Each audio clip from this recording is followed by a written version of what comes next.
Hey, it's Joel Hoekstra from Trans-Siberian Orchestra calling. Joel, man, it's great to hear from you, man. It's great to hear your voice as well. We talked last year, and I got to say, man, you guys killed it last year with the show here in town, the Trans-Siberian Orchestra. It was such an amazing show, and you're such a great player, and you're surrounded by so many great players. It's a lot of fun. It's an amazing thing to be a part of as a musician. And I got to tell you, Grand Rapids, I got to give you guys a big shout out right back at you, because you guys are some of the best fans that we have the opportunity to play for. Y'all are so enthusiastic there, and it's really amazing. You can feel the energy in Van Andel when we're there. So just really appreciate you guys. It goes right back at you. A little love affair here, man. It's a two-way thing. Well, you know what? It was a joy watching you and John Shred last year, man. You guys are such great players. The whole operation. And I saw a few singers that I hadn't seen sing perform either, and they were just, everyone was so amazing. Well, thank you so much. I mean, we do everything we can to give you guys the best quality show, and that's, not only the music, but of course the production, which is like,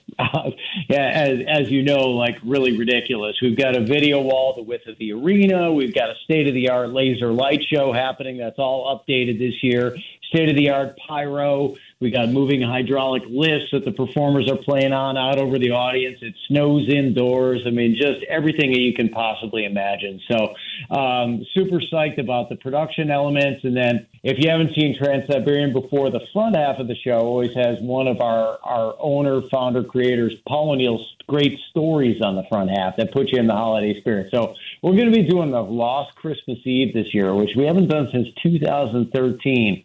So it's an all-new revamped version of that story that we're super psyched to unveil for everybody. So that gets the adults in the holiday spirit. They feel like, hey, all right, we're ready to roll here. Meanwhile, the kids are like, ooh, fire, check out the lasers and the pyro. And then there's guys like me who go just because they love a good rock show. I mean, I'm there just because like, hey, cool rock concert, man. If I was sitting out in the house and not up on stage, that's exactly how I'd feel about it. So there's something there for everybody. It's a family affair. Everybody get themselves on over to trans-siberian.com to get your tickets. While supplies last, tickets are going to be only $49.99 as they go on sale here. So get them while you can. We want to have you be able to take your family to this. We recognize that this is tradition. This isn't necessarily just take a date or pay $2,500 for a front row ticket to Taylor Swift or something here. We're trying to keep the ticket prices down for people, get you in for $49.99. So head on over to trans-siberian.com so you can bring everybody that you'd like to.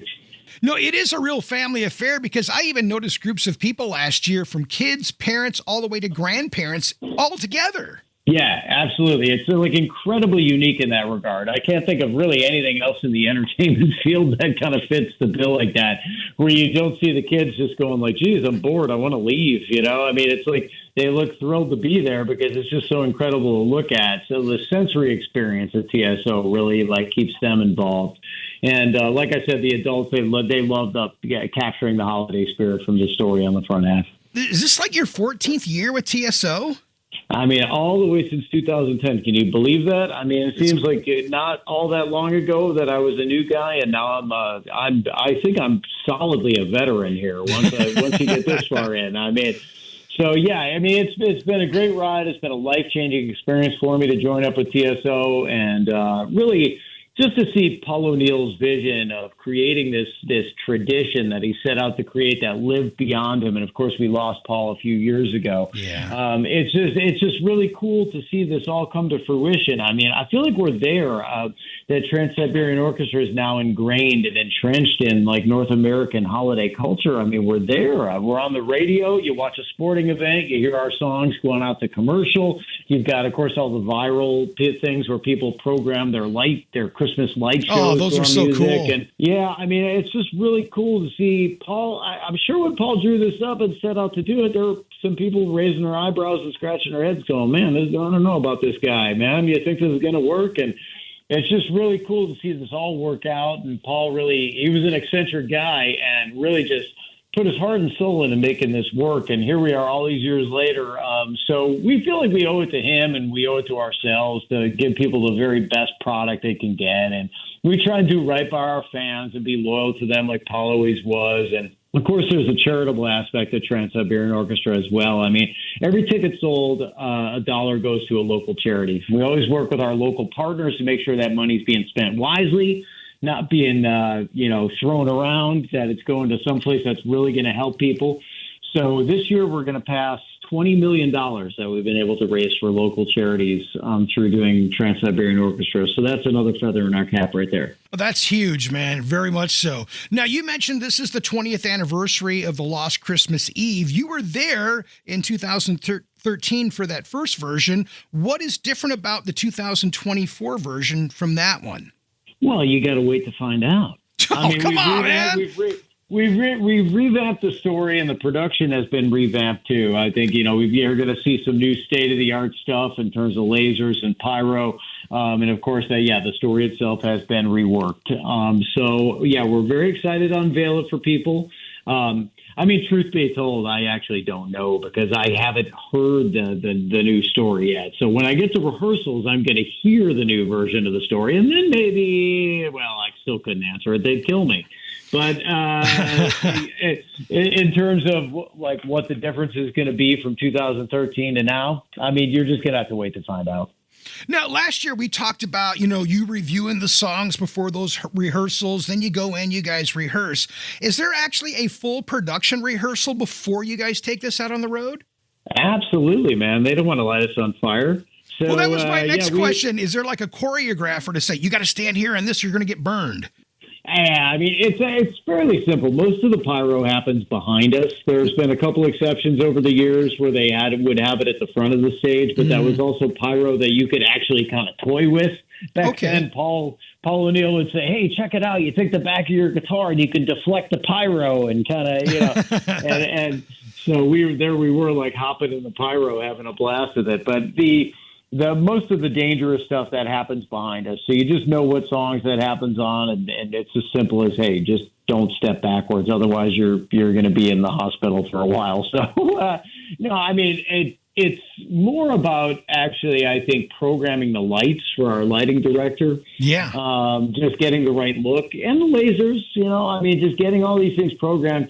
Nowadays, there's this amazing thing, and people sometimes mistake this saying, oh, they played a track. We play all our stuff live. We are a live band. But what happens is you run time code with essentially the count off for the drummer, right? So the drummer hears the count off.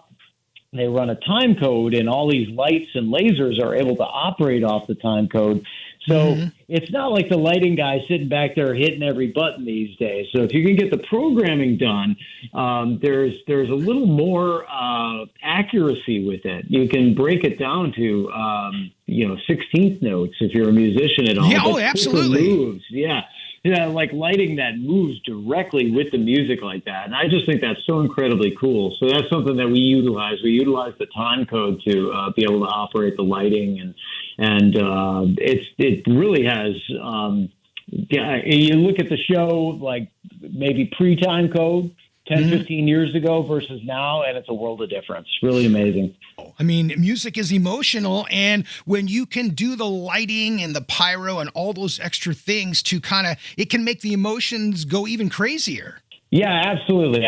Look, the TSO hits people differently. There's some people that have, emotional responses to the story. And there's other people that are just kind of like, whoa, check it out, man. Look at the pyro. Look at the, look at the lasers. And then there's other people that are just like, man, that guitar player shreds or whatever. And so there's something there for everybody. That's such a cliche line. But when you see a show and you look out and you see the grandkids, the parents, and the grandparents all happy with smiles on their faces, there's something magical about that. It's magic in a bottle.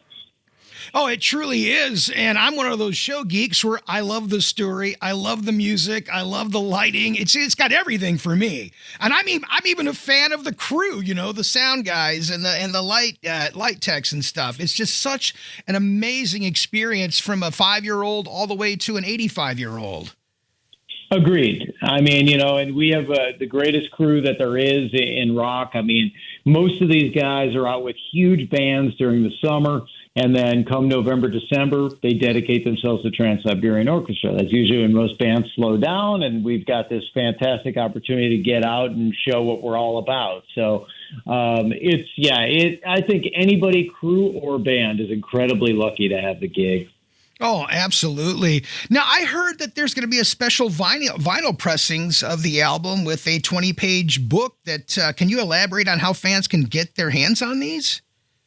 Yeah, I know that Rhino is doing a reissue. Now, as far as where you get that, I think you can probably just go to trans-siberian.com for any of the info on that. But yeah, you mentioned that, housed in the stunning gatefold jackets, 20-page book, and there you got your choice coming from Rhino of standard black vinyl, cobalt, or crystal clear. I'm sorry, that's tough to say for me. That's all right. And also TSO themselves are doing one that's pressed in what's called solar flare, and that's going to have exclusive content in it available as well. And that's just to celebrate the 20th anniversary of the album itself, The Lost Christmas Eve. Now, I don't know if everyone knows, but there's actually two different Trans-Siberian Orchestra bands, but it's really the same because you guys are playing, you got to pack these shows in around the holidays. There's like 110 shows, 66 cities in 48 days. That is insane. Yeah, I mean, if you stretched it out with one band, we'd be touring in like July, and people would go, Christmas show, July 27. I don't think so. So, yeah, I think just to make sure that we can cover all the territories we want to get to. But basically, we work out. Well, the way this works is that we rehearse together. So we put the show together as a unit, and then we go our separate ways, wish each other well, head out and do our dates. But we make sure that people are having a similar concert experience. If you're seeing the TSO West, we call it, versus TSO East. Mm-hmm. We just get out and make sure we're all on the same page as far as what we're going to be doing and the way the show is going to be presented. And everybody kind of sets their egos aside for all this stuff, and it's all about the show. It's all about the fans and Paul O'Neill's vision. So that's really what TSO is all about: the show itself, the tradition, and I'm just proud to be a small part of that. Get up there and do my part and play guitar as best I can for them. Now, it was you and John on this run last year. Is it going to be you and John again as far as playing guitars? Well, I think you're meaning Chris. Chris Caffrey is my guitar partner. Yeah.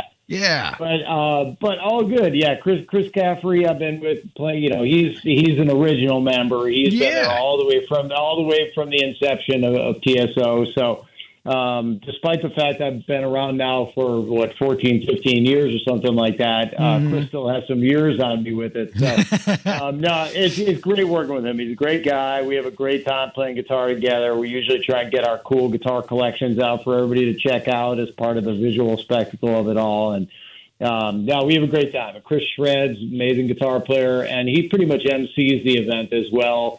So believe it or not, he's got the gift of gab over me. But he's really fantastic with that. And I love working with him. And we have a great time out there. Well, with all those members in the band, you probably have a buddy or two. Is there somebody you hang out with or go to catering with or maybe jam in the hotel with? So the way it gets broken down is that you travel by bus because we've got 9 different buses that take us around usually. Yeah. And so it tends to be the band bus that you end up I suppose bonding the most with. And that's kind of spread equally. Like I really love all my bandmates. Yeah. They're all great guys. We got a great chemistry. We've been doing this for a while. When you spend the holidays together and you're out on the bus and, November, December every year together, you have a bond. And that's just the way it works out. Nothing against anybody else in the band, but it tends to be your bus mates that you bond with. Okay. Say Trans-Siberian Orchestra were sent to a desert island to do a show, and they says, Joel, you only get to take one guitar out of the arsenal. Is there one guitar that would be that desert island guitar for you? I mean, with Trans-Siberian, I bought a white Les Paul my very first year. And I always kind of think of that as my main guitar with this. Now, I've gotten kind of over the top, and I've started to take out 12, 13 guitars on tour, all my cool-looking stuff. But if I had to, say, what's the guitar I want to go out, that's the most important to me with Trans-Siberian. I have a white custom Les Paul. That kind of represents TSO to me. Well, it's a joy watching you play and the whole rest of the operation. We can't wait to see you guys on December 8th. You're doing 2 shows here in Grand Rapids at Van Andel. Pre-sales coming up. We got the on sale $49.99 tickets, so lots going on. We can't wait to see TSO here in West Michigan once again, my friend. Looking forward to it. Van Andel's an awesome place to play. We're super psyched. Looking forward to it.